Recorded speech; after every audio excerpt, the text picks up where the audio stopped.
Grace, mercy, and peace are yours. Through God our Father and our Lord and Savior, Jesus the Christ. Amen. The Word of God that will serve as the basis for our message this morning is the epistle lesson found in 2 Corinthians chapter 11, verse 19 through 12, verse 9. We pray.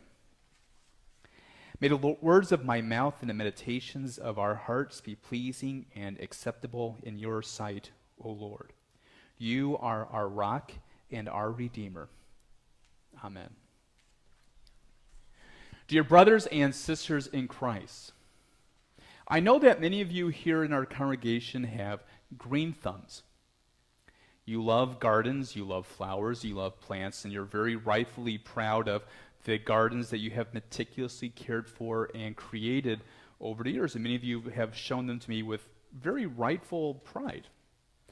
But all the different things that people have shown me, this exotic flower and that, this fruit that only grows here in Florida can never be grown anyplace else. Nobody, when they invited me over to their house to see their garden, has ever shown me all of the wonderful and beautiful thorns that are found on flowers or bushes. We're not proud of thorns. They're ugly, they're painful, they're things that if we have to deal with, we put on gloves in order to protect our hands from them. If we have kids and they're running out on the lawn barefooted, we warn them, we'll watch out for those thistles because they're going to hurt like nothing else. We're not proud of thorns. We're not thankful for thorns, but Paul is very thankful for the thorn that the Lord has put into his side. 3 times he tells us he begged the Lord to get rid of this thorn. But 3 times the Lord said no. And there was a reason for that. So today we're going to get a lesson through 2 Corinthians concerning the horticulture of God's garden. And we're going to see the beauty of the thorn, the blessings that God gives us through the thorns that he has given each and every one of us that draws us closer and closer to him, that are means by which we see that his grace is all sufficient. So, what causes us to boast about things?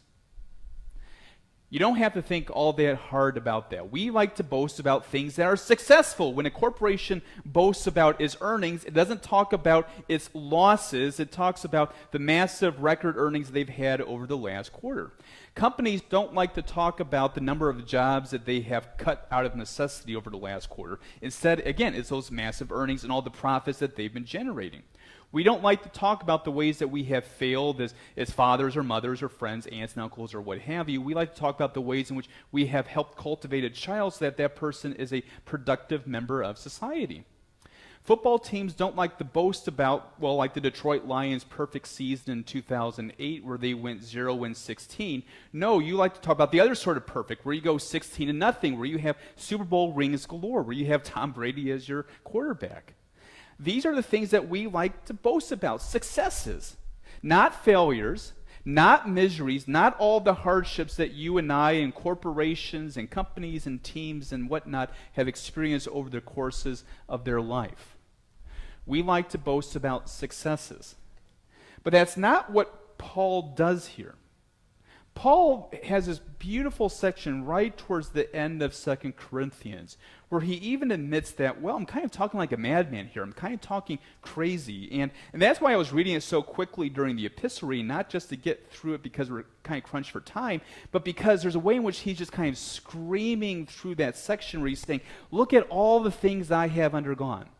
Look at all the shipwrecks. Look at all the beatings, all the times that I have in prison. 5 times, 4 times, an infinite number of times. He recounts pretty much a Spark Notes version of Acts of the Apostles, minus the rousing preaching and minus the jaw-dropping miracles. He goes on and on about all the different ways that he has suffered for the kingdom. And in some ways, it kind of reminds you of the old 1990s, early 2000s Nike commercial. Anything you can do well, I can do better. And it's very easy for him to talk about these different things and say, look at everything that I have done for the kingdom. All these different ways that I have suffered for the glory of God. Look at me. Look at how wonderful I am because I have put my body, my soul, my mind on the line for the kingdom of God. And if you were going to read the entirety of 2 Corinthians, what you would see is that he's battling false teachers who are questioning his apostleship, who are questioning his authority, and saying that, well, you have no reason, you have no way to be teaching us these things and teaching us the way that you do.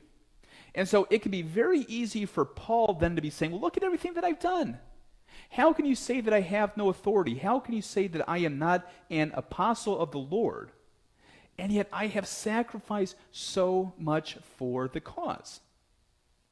That right there would be a form of self-righteousness at some form or another. If he took a look at everything that he had done and said, well, I've all done this, therefore I should get some credit for this. But that's not what Paul is doing here. He's not taking a look at everything that I have done and therefore I have authority. Rather, he has a very different purpose.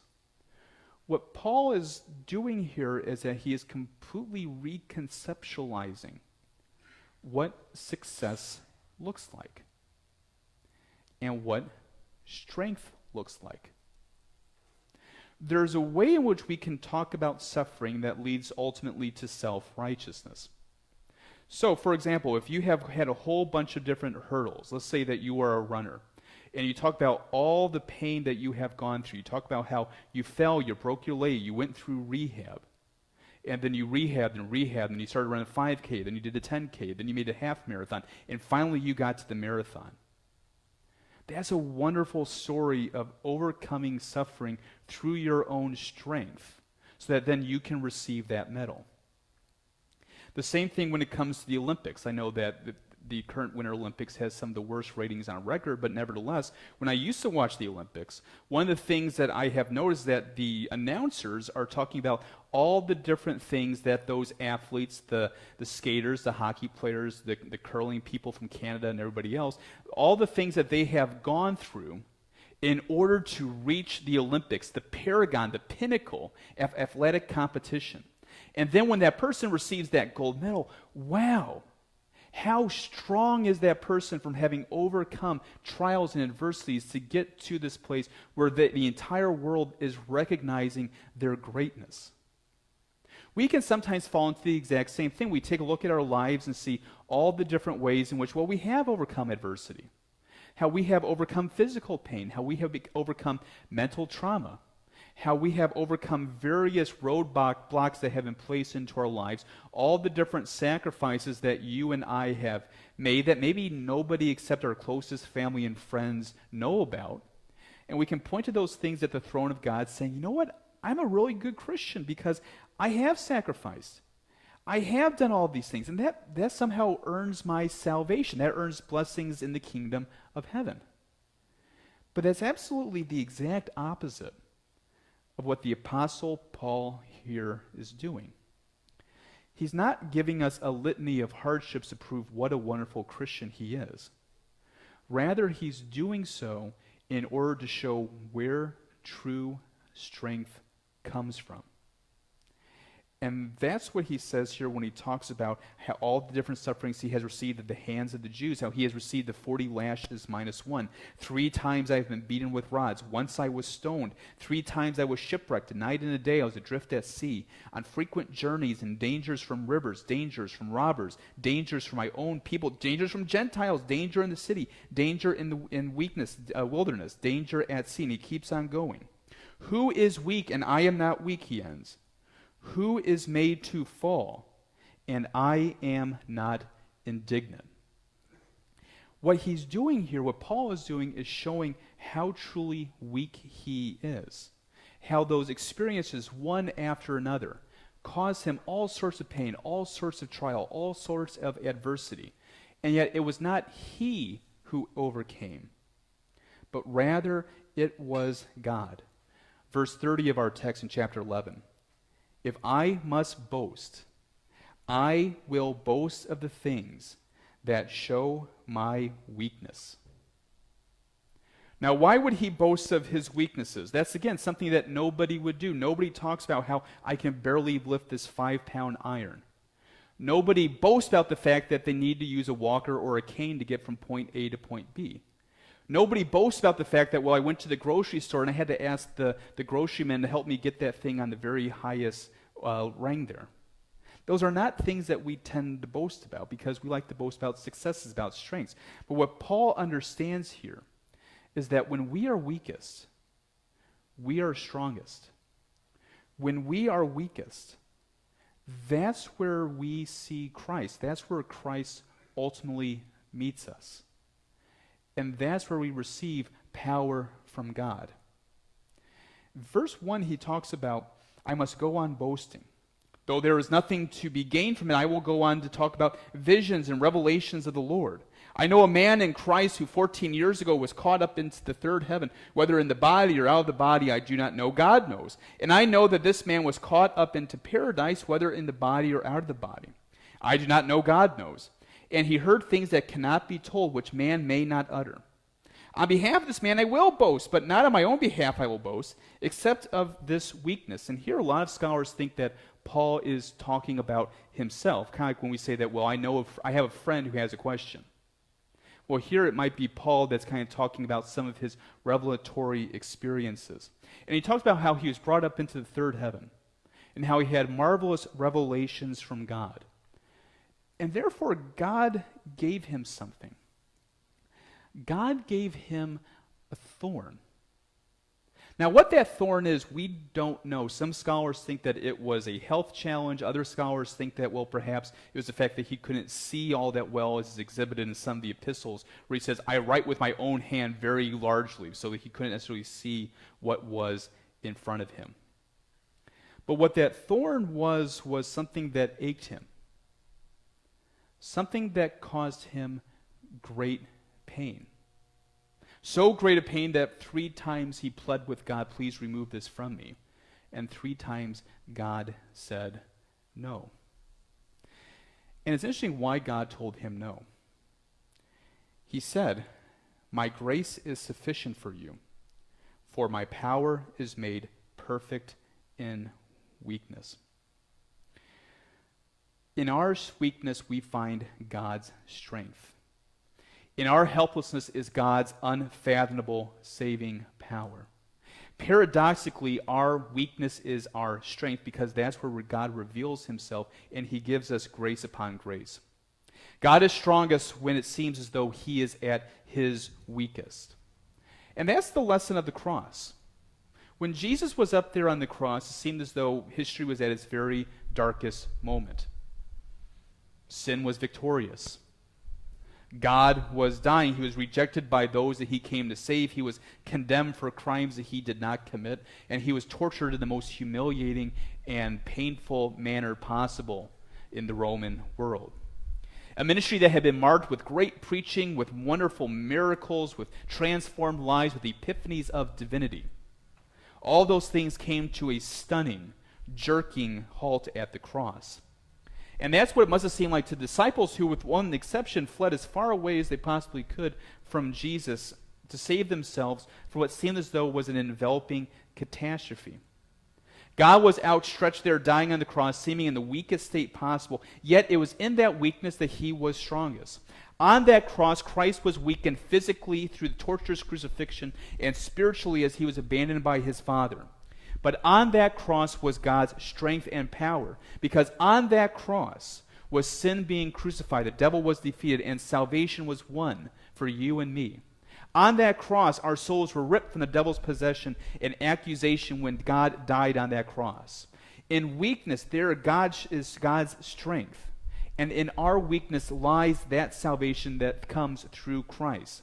That's what the cross teaches, and that is why Paul ultimately boasts in that salvation, and that's why God gave him that thorn. Now think about that, your own life. What's the particular weakness that more than anything else you would love to shed? Maybe it's chronic pain. Maybe it's a gaping loss that you would love to have filled in some form or another. Maybe it's stilting, numbing loneliness that never seems to alleviate itself. Maybe it's perhaps the omnipresent sensation that, well, something just quite isn't right. And time upon time, we pray about these things. We ask God to remove them from us, that that hole will be filled in our life, that that pain will cease, that we'll feel complete joy and fulfillment again. But a lot of times, God responds to that with a no. And it's not that he's being capricious. It's not that he wants us to feel pain. But rather that thorn has a particular purpose. The reason why Paul boasts about weakness after weakness and why he has that thorn is that it forces Paul and it forces us to recognize that all the effort that we can put forth, everything that we can do, ultimately is insufficient. That we can't heal ourselves. We can't save ourselves. We can't give ourselves the blessings of heaven. Everything that we try to do to take care of those things, worthy and virtuous though they might be, will never take care of those things. But God does heal. God does love. God does give you every blessing under heaven and earth. God's grace is sufficient for all the things which come into our lives. And though sometimes the only way that we can fully realize that is when we recognize our insufficiency, when we recognize that there's not 1 ounce of works that I can do that can earn heaven, when there's nothing that I can do to add to the grace of God. When I recognize my helplessness, there God is with all of his strength, with all of his blessings. And that was enough for Paul. That's, through the work of the Holy Spirit, is enough for us also. That's the blessing of the thorn. It's not a beautiful thing. It's not something that we necessarily wish to have. But that thorn ultimately keeps on poking us and takes us to the grace of Christ. And there he gives us blessing upon blessing upon blessing. And that's what Paul realized. And so I'll close with this verse at the very end, at the next verse, past where our lectionary reading is. Paul says all these things about the thorns, about the weaknesses that he's experienced, and therefore, for the sake of Christ, then I am content with weaknesses, insults, hardships, persecutions, and calamities. For when I am weak, then I am strong. May the God, the Holy Spirit, cause us to more fully realize this in his most holy name. Amen. And please receive your Lord's blessing. The peace of God, which surpasses all understanding, keep and guard your hearts and minds in Christ Jesus. Amen. We continue the offertory found on page 22. I invite you to stand as you are able.